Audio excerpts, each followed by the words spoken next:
الله أكبر الله أكبر الله أكبر الله أكبر كبيرا الله أكبر الله أكبر الله أكبر لا إله إلا الله الله أكبر الله أكبر ولله الحمد إن الحمد لله نحمده ونستعينه ونستغفره ونعوذ بالله من شرور أنفسنا ومن سيئات أعمالنا من يهده الله فلا مضل له ومن يضلل فلا هادي له وأشهد أن لا إله إلا الله وحده لا شريك له وأشهد أن محمدا عبده ورسوله يا أيها الذين آمنوا اتقوا الله حق تقاته ولا تموتن إلا وأنتم مسلمون يا أيها الناس اتقوا ربكم الذي خلقكم من نفس واحدة وخلق منها زوجها وبث منهما رجالا كثيرا والنساء واتقوا الله الذي تساءلون به والأرحام إن الله كان عليكم رقيبا يا أيها الذين آمنوا اتقوا الله وقولوا قولا سديدا يصلح لكم أعمالكم ويغفر لكم ذنوبكم ومن يطع الله ورسوله فقد فاز فوزا عظيما أما بعد فإن أصدق الحديث كتاب الله وغير الهدي هدي محمد صلى الله عليه وسلم وشر الأمور محدثاتها وكل محدثة بدعة وكل بدعة ضلالة وكل ضلالة في النار أما بعد أيها الناس اتقوا الله وأذكروه على ما من به عليكم من إكمال الصيام واسألوه أن يتقبل منكم ما قدمتموه فيه من إكمال الصيام وقيام وأن يغفر لكم مما حصل منكم من التقصير أو الإجرام وأعلموا أن هذا اليوم يوم العيد يفرح فيه المؤمنون بما من الله عليهم من إكمال شهر صيامهم وقيامهم أمبي الله تنو أمبا يا فدلي أمبا نين الله في أكن كشي كبانيرو كنتورما أنان كفارة جبو ni alay jomin kanda ode kanda bagay ni alay jomi fili kanda bagate sorola ambe seriya ma site minni bato jina makka kan ni ala kerem fewte je nyogonte ala la ambe seriya muhammadu ala ka jondo ala ka cidendo kisini ndema baka no temina ka boy hadama dew ay siralanye aka dumi ala ya siranya ka wonni saya bina umma ka so ay islamai hadama dew ay siralanye masamin ya auda ka bonnin kelela bonnin kelen fana ko musodda ka bo aula ko musodda ka bo ala nin ce kelen ni muso kele ala ce chama de chari ka bola ani muso chama ayisra laye ala yawnya murana min ya akake aya fatanya ko mumin naka toy akasira sinjine akana tu akana sinji akana tige akadu walai kursi de bagay auka adama de mu'minu ay sirala nye aka tugo ciden ko ni mo ni tuura ciden ko ala ko itura ciden ko yenni yoro sorni yoro min ka ko sobe no temena ka boy baro be ka so herama kuma min kanyine ka teme kunya kuma beka o yala ka kuma min yala ka kitabu kanda min kanyi ka teme kanda sira beka o ye muhammadu ka kanda sira kisini ne mabaka no temina ka boy ala ka jo hadama don ay sira lañe akala barikata ala ye nema minke awye minya ni sungalo sunni timeli ni ala ya kawye ayala barikata ka akala deli aye bara nyuma mununke akono sungalo in kono sunna joli wula aye ala deli ala ko min awye akala deli ala ka ya fauma faratu mununyi awsoro sungalo nunun kono ani junubu ko munu nyawsoro sungalo kono akala jele ala ko ya fa awma akado o bidoyi ni sonja donde do ni nye donde do min ni mu'minu be ni sonja ala kire sallallahu alaihi wasallam atale madina ayeddo fura soro godo no do fura nana sanyele ma be tilon ka wala kire nyunyinin ka akundi do fura ye munya godo ko ni nye do fura do mbawdo nuna na benenya na jeke chiren kayen nunun toye ala yu falauma do fula were wuye min kausa ni do fula ye salli usini ani salliba salli fitina ani salliba min yenni bi doyne ani salliba do shide ko ala yenni don fulade awma ay don nunun toye nunun kawsa buruye ambalu mawla ka qur'ana bakono qala ta'ala ubudu rabbakum ubudu rabbakum wala tushriku bihi shay'a wa ubudu rabbakum ولا تشركوا به شيئا وبالوالدين إحسانا وبذي القربى واليتامى والمساكين ولجار ذي القربى ولجار الجنب وصاحب بالجنب وابن السبيل وما ملكت أيمانكم إن الله لا يحب من كان مختالا فخورا ni jamay ñañu gonaw ambe ñogon hakili jige alaka washa kauna ani alaka ñamaru kauna ani ala yere hakke munu foye wangan jantula hakke folo ala ko wa abudullah wala tushriku bihi shay'a hakke min be hada madenka kateme hakke beka hakke folo hada madenka kanyana mayin kono way ala pato ay ala kelimtu pato akana foy fura alaka wama khalaqatul jinna wama khalaqatul insa wal jinna illa liya'buduni jinani hada madem madda foy kama ni patote hakke folo eninde ay ala pato akana ala kelimtu akana foy fura alaka wori ato dondula moaju bunu jabali ko ale tumbe ciidem ko fe yele nan ka fenna ciidem ko ya muaju atadri ma haqqullahi ala al-ibad qala allah wa rasuluhu adam qala an ya'buduhu wa la yushriku bihi shay'a ciidem ko muajuma akoy sika e ba dola ka hakke minya ka jonka wa a maju wala na ka ciidem de bodo aw ciidem ko la ka hakke ka jonka uka ala kele pe bato kana foy fara alaka wodi alaka hakki aka jumma atadri ma haqqul ibadi ala allah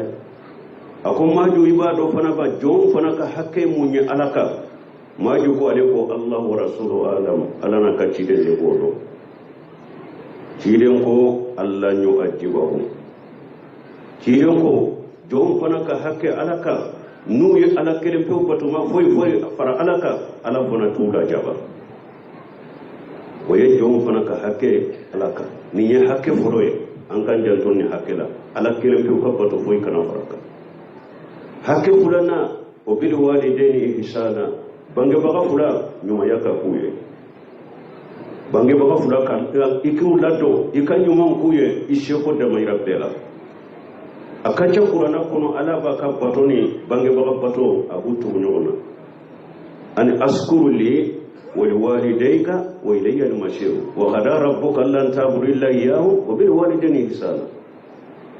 ala ta ko be bange baga fulade kera sababu ye ke labo kana jiya ko donc wi janto wulula ikanyuma yake kato wuluma yoku lado ninya hakke fulana hakke sabana obijide uruga bali masuru aka jantula isego minye sinji tula kaki bali masuru ye ikoke tiren ko sadaqatu ala miskini sadaqatu wala jarrahimi sadaqatu washilatu tiren ko ni sadaqati ko ka didiya fantaun toma baraji kelen de be sabiye sadaqati baraji men ni sadaqati ko ka di bali masuruma fula de be sabiye sinji tu baraji be sabiye sadaqati baraji be sabiye o be jilo ko hakke sabanna wali yatama ali yatimiu munun fawu fatura ku fitinu to o be silamaw cela an kan jantura ni tabakate munun na ku fawu fatura ni salluna nyogonaw fini ko bula dumuni ko bula an kan janturu fanala wali yatama wali masakin ani fantaw haji tugu minumbe musiru kono haji tugu minumbe kiun kono haji tugu minumbe jamana kono haji tugu minumbe dugu kono ni fantaw do dese bula uka hakke banga mo munu nye se tugu ye an kan jantula an hulu fana ka hakke korosh min be se ka kuye aka kuye wal masakin walizal zil qurba ani bari masuru mi ani ka sigi nyogo mi ni bari masuru ni sinji ya bina che i janto fana la i sigi nyogo do i bari masuru no ijantala aka hakke bika wali jihari li junubi ani kwe wa sigi nyogo min fana ina kaja sinjiti na che me sigi nyogo nde aka hakke bika kiiden ko ma jada jibrilu yushini bil jari hatta jananitu annahu sayuwarrisuhu kiiden ko jibril ma wuli abe wo shake ne ni sigi nyogo e ijanto sigi nyogo la jibril ke bake ka wo shakan ke ka geleya fo ale yere ya miri ni sarai ka sigi nyogo be do chinyela sigi nyogo nya ka gele isigi nyogo no bali masuru ni jantola sigi nyogo min yere ni bali mo yatina che sigi nyogo hakke bina che sigi nyogo nya hakke bina che silamiya hakke bina che ijantola orijali junubi wa sahibi bil jambi ani to nyogo min bi kerefe do ko suula ikabitigi ni min kabitigi kaso do ko nabe tama yorola ene kasigi yoro ni min kasigi yoro kaso do ko sahibi bil jambi ikamuso min bi kerefe ni bena na tafsirula ijantola ito nyogo munum di kerefe ijantola keri kamuso e sawa akera ket abe suula abe yorola e ka baraka yoro ani min ka baraka yoro gune be nyona ikijantola wa sahibi bil jambi o fana ka hakke bika wa abul sabili ani shiratu ebe dugu dole la mo dole be tamala atemena e kai ka dugula tama dem min temeto ba ke ka temeka o tama dem fana hakke bai ka hakke koroshi na desra de nama ko be minna nama ko be deme minna ika kai wa abul sabili o ma malakata imanikum ana bolo ye munu mara o be mara fembela femo fenyi kamara fenye iko hakke duma e jantura kide sallallahu alaihi wasallam ka to saya shikrala abafu as-salatu wa ma malakata imanukum as-salatu wa ma malakata imanukum fokata mimbo aya jantu sallila anaka bolo ye munu mara aya jantu sallila anaka mara few aya jantu sallila anaka mara few fokata ciden nimbo marafin ka kolo shi ka hakke ka duma de kiden ko alaye muso do ye jahannaba kono adonna jahannaba kono ado kunye munye aye jakumani de shi ate dumuni dama te ji dama mi no ni kumo ye jakumani fa ata foni ayere kata dumuni ke alete ji dama ate dumuni dama kumo ni mi no ye jakumani fa alaye muso indo jahannaba kono koso o ye jakumani jango hadamade an kan jantola marafiu aya jantola ukanatuno uka hakika duma wako fala ko inna allaha la yuhibbu man kana mughtalan faghura tumami alayni hakenu nufo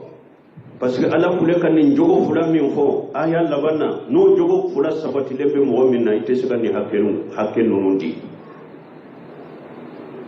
jogo fule munye ala ko ne ala yere bonya bagan tafe mo tala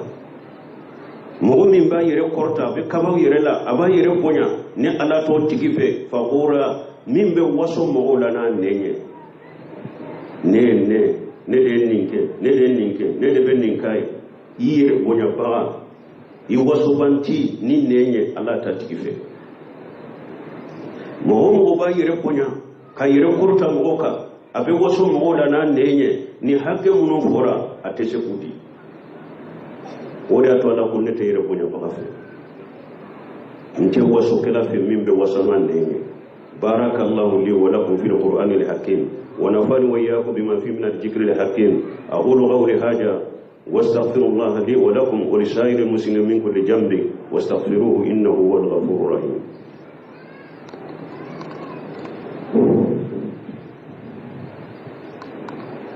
الحمد لله رب العالمين والصلاة والسلام على نبينا محمد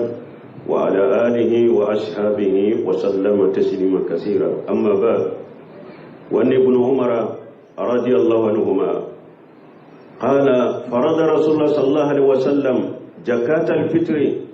شاء من تمر أو شاء من شعير على العبد والحر والذكر والأنثى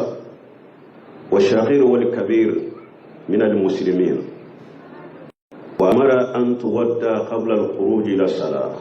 أخرجه البخاري ومسلم. حديثنا عبد الله بن عمر بولو على كجي كابو فلا بما أقول جيرين زكاة الفطر كفردا يانكا زكاة الفطر تسونة فردا دلو ko ciireñe jakatil fitri ke farda ya anka sawu kele tamaro o be sawu kele shayiri ulu tumbodo jakatil fitri abe jonka abe horoka abe cheka abe musoka abe debsenika abe makorobaka mogo ye silamade jakatil fitri be bo me min te silamaye jakatil fitri te bo oye jakatil fitri be bo silamawde awa har danyirani sani ewa suro tilein kabbe denwo de jigina tile binna kasoro jiya kono aka jakatil fitri be bo muso kono ma dem min be kono la o jakatil fitri ma wajibiya men ni mo min ko iba ko bashi tala usman ibn affan tumba ko awa abdullah ibn umar ko ci danya nyamarali ke an ka jakatil fitri bo sanan ka tasalli keneka sawu kelen de do sawu kelen don ko ya jate mina abe be kilo saba mo ni sebiye ire de kanke ka jakatil fitri bo men ni setiye awa de dutigi be se ka be ka jakatil fitri bo mo mun kan no fakati wajibiraka abu ka jakatil fitri bo mo mun kan no fakati wajibiraka ulu de ka jakatil fitri bi ka me duna munun nana ifede ube barake dem munun be bolo e bu sarade ulu ka jakatil fitri ma wajibika men ni yere ko iba ko ka baraji ni bashi tala ibe shaka ko sawu kele abebe kilo saba akabo sanan kana salli keneka jakatil fitri wajibira jonka mogo ni ka salli don tile ana su nu o balo bi bolo min daroka jakatil fitri bika ale porote ko na foro chaman ka sori bolo aw jakatil fitri abedi fatawnde ma wani ibn abbas radiyallahu anhuma qala farada rasulullah sallallahu alaihi wasallam jakatal fitri tuhuratan lisa'imi min al-lahwi wa rafas wa tu'matan limasakin abdullah ibn abbas ko ci denya jakatil fitri ko ayake farda ya anka ko jakatil fitri kunye munye ko abo kunye de kasumba ga senaya ikasum kono na ye kuma dan ko munun fo aniye ko jugu munun ke jakatil fitri na ke sababu ye ulu junubu ko o tushe ka boila ko abe sumba ga de senaya ka bo kuma dan ko ma ani junubu ko awa jakatil fitri abe ke dumuniye fantaw fanaye awa ko ci den ko man addaha qabla salati fa hiya zakatu maqbula wa man addaha ba'da salat fa hiya sadaqatu min sadaqati ko ci den ko ni mo min nyabo sanan kata salli keneka waye jakka min alay bolo me salli kene jigilende ni aya bo sadaqati sempulu de be bolo ko jakatil fitrite awa jakatil fitri abe ko hada madem balo de la wani abi sayyid al-khudri radiyallahu anhu قال كنا نوتيها في زمن رسول الله صلى الله عليه وسلم من طعام من الطعام شاء من الطعام أو شاء من الشعير أو شاء من التمر أو شاء من العقد وفي رواية وكان طعامنا شعير والجبيب والعقد والتمر abashiru kudre ko ciden tilela ko lutum be jakatir fitri bo balo de la sawu kele ka bo balo la ube sawu kele tamaro ube sawu kele shairi ube sawu kele jabibe ube sawu kele nono jala abe bo hada mo de balo de la doni ke bawo yayira kuma girima ye munye jakatir fitri wori la matenya mo kana bo wori la de a wori la matenya iba bo balo de la ewa balo mfana ambe nyana maya yoromiya balo nyuma ye minye waye maloy jakatil fitri abo walira oje kan lan tanalu birra hatta tunfiqu mimma tuhibbun basala ko hada made atis kan nyuma yadda fale surabara fo ayre be min fe akode nafati donc aka jakatil fitri bo nyuma ndela awani sallim min fulan nye mo mi hina na ni sirami nye ni be sagi ibe sagi ni siraware way ciiden ka sunna sallallahu alaihi wasallam muso ambe ni wajuli nyesuma komi ciiden tumba ka kutuba ba aka kutuba laba abe kuma do nyase muso fanama ambe min ko muso ciiden ko sallallahu alaihi wasallam إذا صلت المرأة خمسها وصامت شهرها واتت زوجها وحفظت فرجها قيل لها ادخلوا من أبواب الجنة ثمانية أيهما شئت.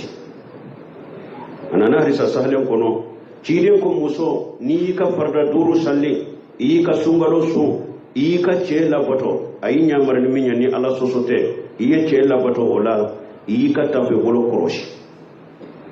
ko jamante o nonu de do qiyama do malikaw babu e muso arjanna da shegi be da yele len fule da min kadi donay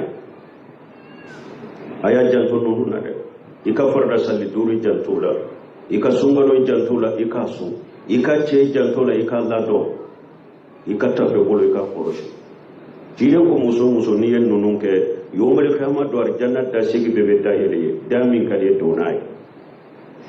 أو جيلهم صلى الله عليه وسلم أقول شنفان من أمتي من أهل النار لم أراهما رجال ما هم شيات يدربون بها الناس والنساء كاشيات آريات مائلات مميلات كأن أرسهن أسنمة البغت لا يدخلون الجنة ولا يجدون ريحها رواه مسلم جيلهم مغنون يفرغ عليك من تونا قوالهم يفرغ كم يوبدوا التاسم لكم ko afolo chewude busambu kono ube mugo tojo ka mugo bugonai hadisa saruba ko oye ashabu sulta finitigo kera military kera gendarme kera police munum be mugo bugo fu tono hadisa saruba yo o bila ulute ka munum be mugo bugo fu tono busambu bolo ko mi musiku hido ko ye furo akwa fulana oye muso de ye fera ko fule u bolo de me ulam bolo ne betama u jengena ka bo ala kasirama ubu badima muso wala u jenge ka bo ala kasirama ubu kun fana tigi chogoya dola u be misoro shigiri chogoya dola u ka kunniya ya be ko mi nyame jungo nyame sugo do be arabo bolo ko buguti aka jungo ka bo kosobe ko bu ka kunkolo ke ko mi nyame jungo awa ciden ko non ni muso sugo u tedo arjanna kono ute arjanna kasa soro nuna ire ako arjanna kasa fana be soro in nuna kasanke be duru tama to inache me ako muso be nin chola fera bo bi bolo me lam bolo be tama isutura lente akote ite do arjanna ita kasa soro le kashiatu ariyatu harisa saro ba ko kore munye iwa muso soro fini fula kanade me ala aya kala ka sunya bolo kaw ube kenema sengalo ube kenema disi be kenema ko be kenema fini fula kanna de mesuru fini kasuru afar ko ma sutura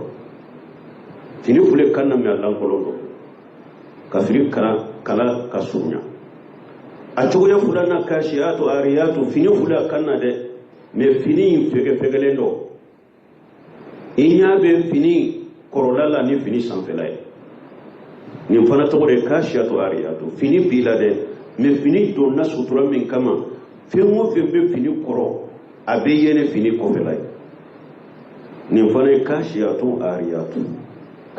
ariyatu do fana fini fuda kanna de aya koro ayerela inya be fitina yoro be bangera fini koro ka fini kala ka koro yerela ni fana ni ya laje fini fuda kanna de me tanka koro la chogomi inya be fari chogo bela fini na ni fana de fere be fure kanna de me lankolono donc muso ki janto yerela ko janto ko sutura wala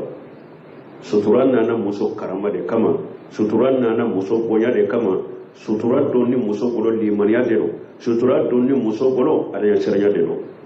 muso ko jija wala ambe ala de ala ka sangure tayranna anye bato munun ke ala ko minanye kadu sukara sikanye ala ka sangure iranna ربنا آتنا في الدنيا حسنة وفي الآخرة حسنة وقنا عذاب النار ربنا لا تجعل قلوبنا بعد إذ هديتنا وهب لنا من لدنك رحمة إنك أنت الوهاب اللهم اجعل الإسلام والمسلمين وجل الشرك والمشركين ودمر أعداءك أعداء الدين برحمتك يا أرحم الراحمين اللهم إنك عفو تحب العفو فاعف عنا اللهم إنك عفو كريم تحب العفو فاعف عنا اللهم صل على محمد وعلى آل محمد كما صليت على إبراهيم وعلى آل إبراهيم إنك حميد مجيد وبارك على محمد وعلى آل محمد كما باركت على إبراهيم وعلى آل إبراهيم إنك حميد مجيد سبحان ربك رب العزة عما يصفون والسلام على المرسلين والحمد لله رب العالمين.